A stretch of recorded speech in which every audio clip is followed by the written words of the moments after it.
قەیرانی بیمە کۆمەڵایەتی و سندوقەکانی خانشینی لە ئێران دەرەنجامی تاڵان و بڕۆ گەندەڵی و دەستێوەردانی حکوومەت. بیمە کۆمەڵایەتیەکان و سندوقەکانی خانشینی لە هەر کۆمەڵگەیەکدا دەبێت یەکێک بن لە گرنگترین کۆڵەکەکانی یاساییشی کۆمەڵایەتی. فەلسفەی بوونی ئەم دامەزراوانە ئەوەیە کە کرێکاران، موچەخۆران، هەژاران و چین و توێژە لاوەزەکان لە سەردەمی نەخۆشی، بێکاری، پەکەوتەی و بەسەڵاتچووندا بە بێپەنا نەمێننەوە. موچەی خانەنشینی، بیمەی تەندروستی و هاوکاریە کۆمەڵایەتیەکان بەرهەمی ساڵانێک کارکردن، پێدانی پشکی بیمە و بەشێک لە حەقدەستی پاشەکەوتکراوی کرێکاران و موچەخۆرانە. بەڵام لە ئێران ئەم دامەزراوە سەرەکیانە بەهۆی تاڵانکردنی سەرمایەکان، گەندەڵی سیستەماتیک، خراپ بەڕێوەبردن، جێبەجێ نەکردنی بەڵێنەکانی حکوومەت و هەژمونی دامەزراوە حکومی و نوزامیەکانەوە بەرەو مایە پوچبوون پاڵپەیوەندراوە.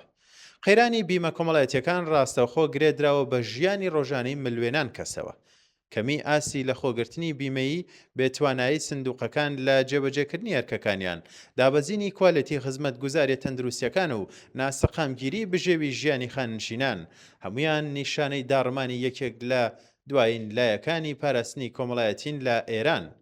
لە کۆمەڵگەیەکدا کە هەژاری، بێکاری، هەڵاوسان و ناسەقامگیری ئابووری ژیانی زۆربەی هەرە زۆری جەماوەری تووشی ئاستەنگ کردووە، ئەمە لە کاتێکدایە کە بەشی هەرە زۆری کرێکاران و چین و توێژە هەژارەکان لە بنەڕەتدا لە دەرەوەی چەتری بیمەدان.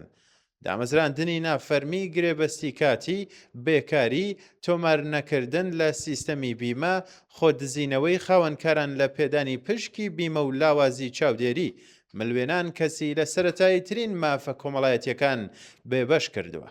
تەنانەت ئەو بەشەی کۆمەڵگەش کە لە ڕواڵەتدا لە ژێر چەتری بیمە و سندوقەکانی خانشینیدان لە ئاسایشێکی ڕاستەقینە بەهرەمەند نین. ئەو خانشین و بیمەکراوانەی ساڵانێک پشکی بیمەیان داوە. ئەمڕۆ دەبینن ئەو سندوقانەی کە دەبوو پاڵپشتی ژیانیان بن، خۆیان بەهۆی گەندەڵی و دەستێوەردانی حکوومەت و دامەزراوە پەیوەندیدارەکانەوە بێتوانا و مایە پووچ بوون. سیستەمی بیمەی ئێران لە 17 سندوقی خانشینی پێک هاتووە، 4 سندوقی سەرەکی و 13 سندوقی پیشەیی و تایبەت. گرنگترینیان ڕێکخراوی دابینکردنی کۆمەڵایەتیە کە نزیکەی 46 ملیۆن کەسی لە خۆ گرتووە. سندوقی خانشینی وڵات، سندوقی بیمەی کۆمەڵایەتی جوتیاران، گوندنشینان و سندوقی هێزە چەکدارەکانیش لە زومرەی سندوقە سەرەکیەکانی ترن. لەم نێوەندەدا ڕێکخراوی دابینکردنی کۆمەڵایەتی پێگەیەکی تایبەتی هەیە، چونکە بە پەیڕەوی ناوخۆیی نابێت، پەیوەست بێت بە بودجەی گشتیەوە و سەرچاوەکانی دەبێت لە ڕێگەی پشکی بیمەوە دابین بکرێت. 7% لەلایەن موچەخۆران، 20% لەلایەن خاوەنکار و 3% لەلایەن حکوومەتەوە. بەڵام ئەم میکانیزمە بەڕواڵەت ڕوونە، بەکردەوە لەلایەن حکوومەت و خاوەنکارە گەورەکانەوە پێشێل کراوە. بە پێیدان پێدانانی سەرچاوە فەرمیەکان، حکوومەت نزیکەی 4 پشکی یاسایی خۆی با ڕێکخراوی دابینکردنی کۆمەڵایەتی نەداوە یان بە تەواوی نەیداوە. بەشێکی زۆری خاوەنکارەکانیش لەوانە دامەزراوەکانی وەکو سپای پاسداران کە یەکێک لە گەورەترین خاوەنکارانی وڵات بە شێوازی جۆرە و جۆر خۆیان لە پێدانی تەواوی پشکی بیمە دزیوەتەوە. لە کامیشدا ئەو سندوقەی کە دەبوو لەسەر بنەمای پشکی بیمە و سەرچاوی بەردەوام بەڕێوە بچێت لەگەڵ کۆمەڵی قەرزی کەڵەکە بوو و ئاپارەی وەرنەگیرا و بەرەو ڕوو بووەتەوە. ڕۆڵی حکوومەت لە ناوبردنی سندوقەکان تەنیا لە نەدانی قەرزەکاندا کورد نابێتەوە. حکوومەت و دامەزراوەکانی سەربەدەسەڵات لە جیاتی دانەوەی قەرزەکانیان بە شێوەی نەختینە بە سندوقەکان پشکی کۆمپانیا و کارگا زیانمەندەکانیان پێداون.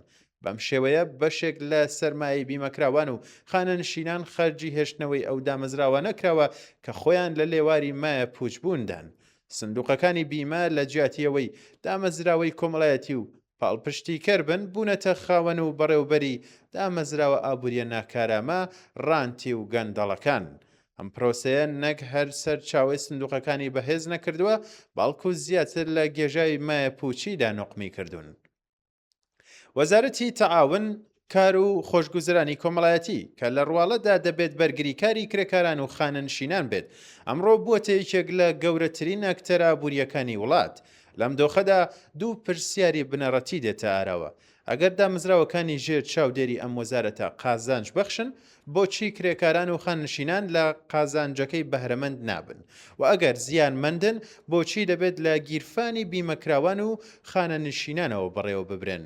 پرسیاری گرنگتر ئەوەیە کە بۆچی خاوەنە ڕاستەقینەکانی ئەم سەرمایە واتە کرێکاران، خانەنشینان و بیمەکراوان لە سروشت بەها کارکرد و چارەنووسی ئەم مڵکانە بێئاگا دەهێڵڕێنەوە. دەرەنجامی ئەم قەیرانە لە بواری تەندروستیدا بە شێوەیەکی بەرچاوتر دەرکەوتووە. خاننشینان دەڵێن بەهۆی قەرزی حکوومەت و دواکەوتنی بیمەکانەوە ناچارن تێچووی قورسی دەرمان، نەشتەرگەری و خەواندن لە نەخۆشخانە سەرەتا لە گیرفانی خۆیان بدەن و چەندی مانگ دواتر تەنیا بەشێکی وەربگرنەوە.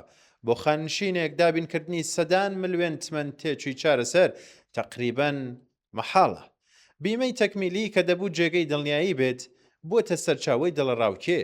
گۆڕینی بەردەوامی کۆمپانیاکانی بیمەش ئەو ناسەقامگیری زیاتر کردووە و خانەنشینانی لە تەمەنێکدا کە زیاتر لە هەر کاتێک پێویستیان بە پاڵپشتی تەندروستی هەیە لە بێ ئاسوەیدا ڕاگرتووە.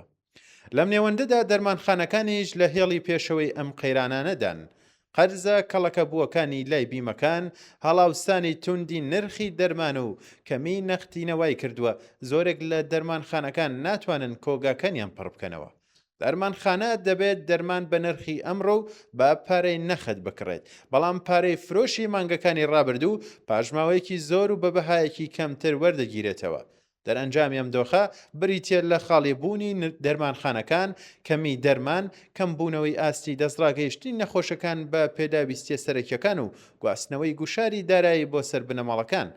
لەمڕۆوە قەیرانی سندوقەکان و بیمەکان تەنیا کێشەی خاننشینان نییە، بەڵکو هەڕەشەیە بۆ سەرتەواوی زنجیرەی چارەسەر، دەرمان و تەندروستی گشتی کۆمەڵگەش. قەیرانی سندوقەکانی خاننشینی و بیمە ڕیشەی و فرێڕەهەندە. دزی و گەندەڵی حکومی، خراپ بەڕێوەبردن، قەرزە کەڵەکەبووەکانی حکومەت، خۆدزینەوەی خاوەنکاران لە پێدانی پشکی خۆیان و بەرهێنان لە کۆمپانیا زیانمەندەکان، نەبوونی شەفافیەت، نەبوونی چاودێری سربەخۆ و بێبەشبوونی کرێکاران و خانەنشینان لە ڕۆڵی ڕاستەقینە لە بەڕێوەبردننی سندوقەکان.